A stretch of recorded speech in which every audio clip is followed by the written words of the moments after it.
Jurgen, good to see you. Great to see you. We saw Jordan Henderson training today. Obviously, we were a little concerned when he seemed to pick up a bit of a knock against Burnley at the weekend. But is he 100% fit, or are you having to manage niggly little injuries with him at the moment? And if so, what impact are they having on him? You're hiding something behind your question, I guess. No, Hender's fine. He got a knock on his knee. And today was second day recovery for a lot of players, like for him as well. So it was not the longest session for him. But apart from that, there's no issues really. I was back last week, and the knee in the game was definitely not comfortable. It's a proper, what is that? How do you say, wound? Wound. You can really see it. Looks like lips. Should not be there. Apart from that, he's fine. How different a test then are you facing at Inter compared to what you faced and dealt with at Burnley on Sunday? And on top of that, what difference does the scrapping of the away goals rule make for you? The difference is massive between Burnley and Inter in some parts, obviously, but in other parts not so much, because it's a football game and still a football game. And if we are dominant, then Inter will defend pretty compact. I'm pretty sure it will not be as windy or rainy as it was in Burnley, so that's a big difference as well. Apart from that, Inter is an absolute top class team, top class players, top class manager. But Germany last year, with all respect to other teams, I think it's probably the best team this year again in Italy. Can see that in the table in the moment, but they look really rock solid. They have creativity on the pitch. They are very good organized, very well drilled, everything what they do, and the individual quality is big. So that's Champions League, no doubt about that. It's a top class team, and we need to show a top class performance to even have a chance. But why shouldn't we try? And the scrapping of the away goals rule, does that make much of a difference for you? We can say more about that after the 2 games, but actually, I can't remember a game when we went somewhere and thought, okay, at least a goal would be great or something like that, to score a goal. So we go there to get a result, whatever that means. But I don't know what would be a good result at the moment. Winning would be great. Maybe a draw we have to take. I don't know. We will see that. First of all, we have to play the game. And actually, I liked the rule always, even as a supporter before, when long in my life I watched Champions League that I was part of still, and I liked that rule, but I don't know exactly why they scrapped it, but it's all gone, it's all okay, and I will deal with that. But I think it's not a massive impact on the way we play, because we don't go there to get somehow through the game. We try to play our best game, to be honest, and to win it, but that's really difficult. Thank you, Vinny. We'll go to James from BBC Merseyside, and then we're going to go to Ian from TalkSport. Just having a look, we've got Maurizio and Filippo, I think, from Italy. We will come to you guys, but just for now, we'll go around the UK journalists. James from BBC. Hello, Jurgen. Good afternoon. They talk about managers having a good problem to have, and that must be something you're enjoying at the moment with a fully fit squad, lots of games, and wherever you look, there are plenty of options in each position. Yeah, it's absolutely a good situation to have, no doubt about that. But I don't know how often do I have to say that. It's much more important how we play than who is playing. So that's how it is. But it helps, of course, that we have options for different and solutions for different problems, or options for different situations. So and that's what we try to use, of course, as well. We need fresh legs for this game. But much more important is that we have the chance to change 5 times in the game, which gives just a massive boost for football in general in a really tough period of the year.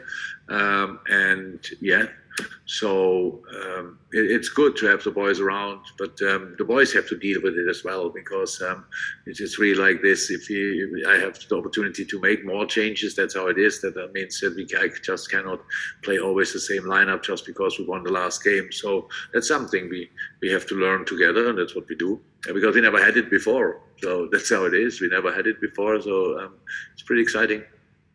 And to have both Sadio and Mo start up at Burnley, you must pay credit, you must be in awe of their fitness levels, the fact they could do that just a week after playing in that final. Yeah, come on, a week is now no problem.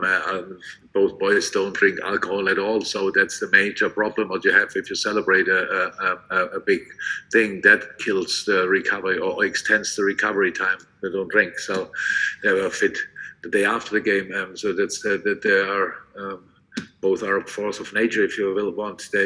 Hopefully it stays forever like this, but it's really like that. They recover extremely quickly.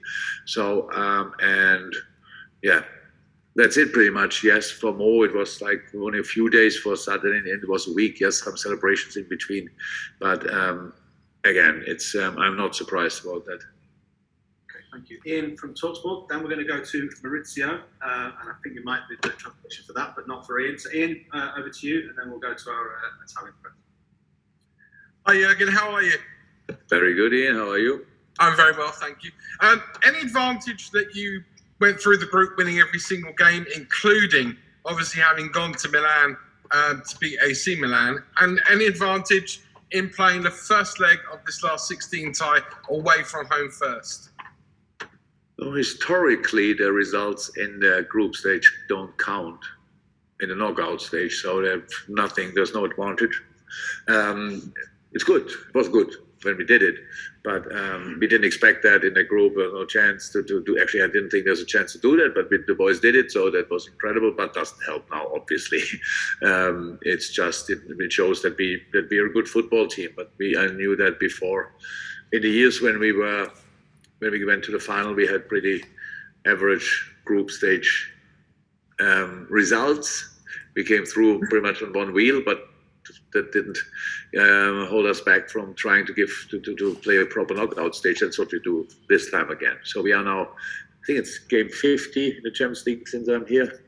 50, it's game 51 then. So we gained some experience in the competition, and that's what we want to use. We know that we face an incredibly strong team with a specific style, football playing side, but defensively very well organized. So that's a tough one. It's a tough one, and so it will be good. What was the second part of the question, by the way? Does playing away have an advantage for you? Hopefully, I will never know before the game. Yeah, but actually it should be, but I don't know. It depends on the results we get at Milan. So it's good this way around, but it's not a decisive point because we actually don't want to rely too much on Anfield. It's fine when we need it, and Anfield delivers and can push us, but it would be better we don't have to rely too much on it. Okay, we go to Maurizio. I think you might need the headphones. Maurizio, can you hear us? Yes. Mi sentite? Perfect, yeah. Give this a go. Ok. Buongiorno Klopp. Allora, il Liverpool è una squadra fortissima, è costruita ogni anno per vincere la Champions League, dico io anche un grandissimo allenatore, però l'Inter che è stata l'ultima squadra italiana a vincere la Champions League ha anche una storia importante, perché Inter e Liverpool hanno fatto molte sfide negli anni 60, ricordiamo una grandissima rimonta dell'Inter a San Siro. Io le chiedo, è importante, è un pericolo per voi la storia e il blasone dell'Inter, a parte le qualità tecniche? Grazie.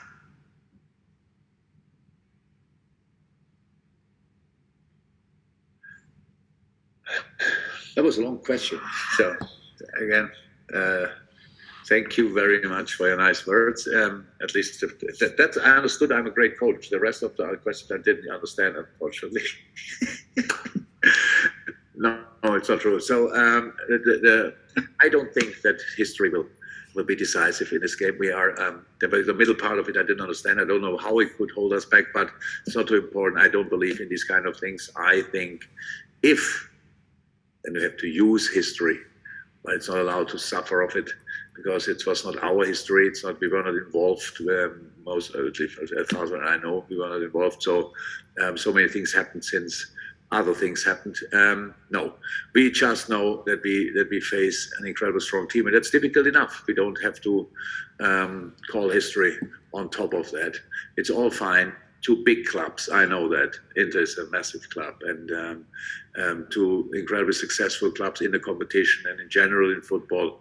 We know that, but that's what Champions League should be. So a lot of criticism, I think, or thoughts about reforms or changes in the Champions League, but when you have then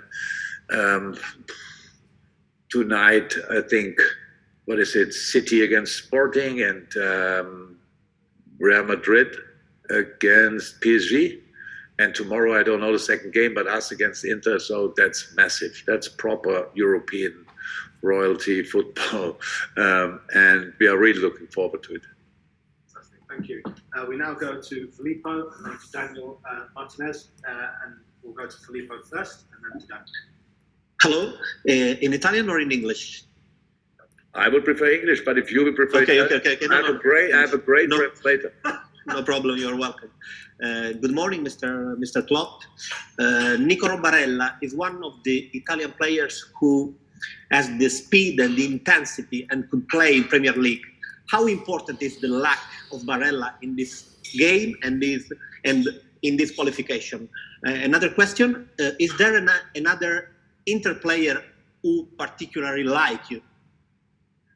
Yes, that's Ivan Perisic. I worked together with him. We were very successful. We won the double in Germany. So I'm really looking forward to meet Ivan. I don't know if we met. After we met, when he played for Wolfsburg, we lost the cup final in Germany. Yes, but since then, probably not anymore. Because he left to Italy. Or maybe I will get Rome. Who cares? I like Ivan Perisic a lot. So, and Edin Dzeko, obviously, and all the others. But you are right. That Barella is not able to play is not bad for us. He's a really good player. He's a really good player, and I like him a lot. He has all the things you want from a midfield player. He's aggressive. He's technically, he can run for ages and all these kind of things. So that's a top class player. But I'm not 100% sure. But probably the replacement will be Arturo Vidal, maybe. Yeah. So that's experience at its best. He played everywhere and on top level. And I think in these games, Arturo is especially motivated. So I'm not so sure if it's an advantage for us that he will play instead of Barella, but that's not so important. I like to say in this situation, it's not so important who is playing. It's much more important how we play. I think that it counts for us very much, but it counts for other teams as well. It's what kind of mood can you create in a game, what kind of mentality can you produce, what kind of football can you show, and it depends on the players, obviously, but it depends even more on the team, and so that will be really interesting. So again, it's one of these games. If I wouldn't be there, I would watch it definitely. My apologies. There you go, Daniel. Thank you. Good afternoon, Mister. For a few weeks, you have Luis Diaz on the team. What do you expect from him? What can Luis Diaz bring to his team, please? He's a top boy, top class player. He showed that already in two appearances he had for us. Now last game it didn't come on. So like it is for a new player, we have to get used to different things in the team. We have all other players fit, so they know exactly what I want from them. So we give Luis a little bit more time to adapt to it. But he is an incredible player. His joy and his love for football is so obvious. When you see him training, he cannot stop smiling. Never had a player like this. It's crazy, and we are so happy to have him here. It's absolutely great, and yeah, we expect a lot from him in the future. now already, but in the future as well. So I have a good feeling that it will be a really nice story with Lewis at Liverpool.